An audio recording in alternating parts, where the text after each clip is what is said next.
Phonetics time. www.v-league.ph is the league's official website. Like us on Facebook.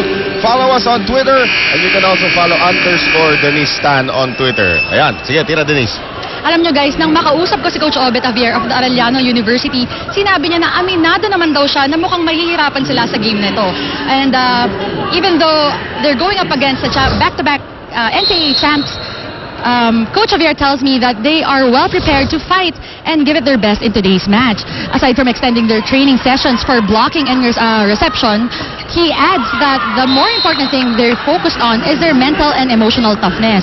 Naniniwala umano si Coach Javier that for them to have an excellent execution, they need to have the passion and determination. Back to you, Noel Marine. Well, ang malaking bagay, as you take a look at Coach Obet Javier, malaking bagay ito para sa koponan ng Arellano that they've already gotten 2 games under their belts. Na ito pala ang unang laro nitong koponan ng Perpetual as itong Salamagos able to score Shirley Salamagos. And you're right kasi that makes a lot of difference eh. We always talk about it you try to get used to yung sanay sa court conditions. So obviously Arellano medyo naka 2 games na Perpetual's first, and even if Perpetual has played in the league, there are new players that have to, adjust as well. Well, not Joy Cases. Matagal-tagal na siya nandito sa Shakey's V-League. Picar on the back set to Sagon, and then Sagon scores. That's why pala yung family name niya was parang familiar. So Sagon getting that point, 6-point lead now for Arellano. Mikasa is the official ball of the Shakey's V-League. Henson, patuloy ang maganda niyang pag-serve. Argarin now to Cases. Picar, back set. Sagon, again! Easy does it para kay Sagon. Early timeout. 12-5. 7 puntos na kalabangan. Timeout para dito kay Jason Sapin.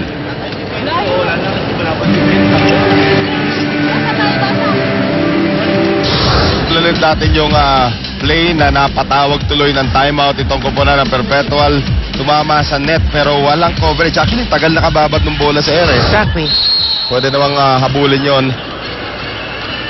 Pero hindi nga nila nagawa. Henson with another great serve. Medyo matagal na siya doon. Si Cases hindi pa rin makaporma rito. 13-5. Mga uncharacteristic errors galing dito kay Joy Cases.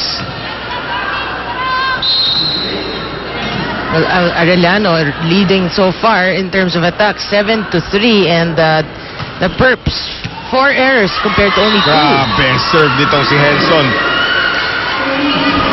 Si Sartin na yung binigyan niya doon,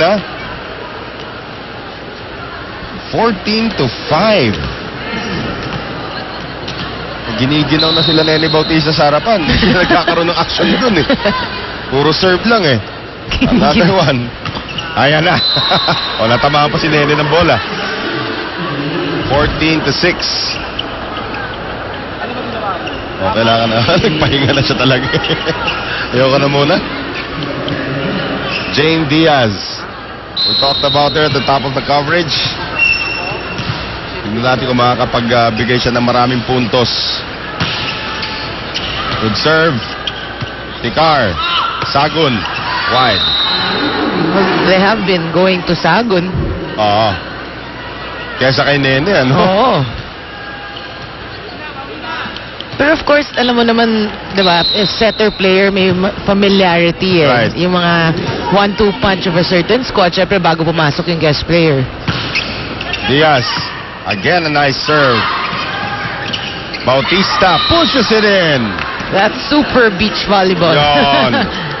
Si Nene ilang beses na hindi lang naging beach volleyball player, but she's also represented the country countless times in beach volleyball.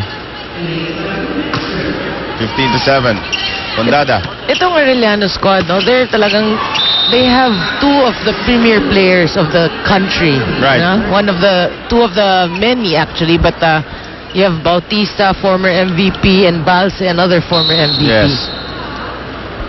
Grabe yung nakukuha nito mga ito siguro sa training. Na Exactly. mga leksyon dito sa dalawang veterano. Bautista off the block. Nice block, Noel. Nice tap back into the court. 16-8. Arellano all over Perpetual.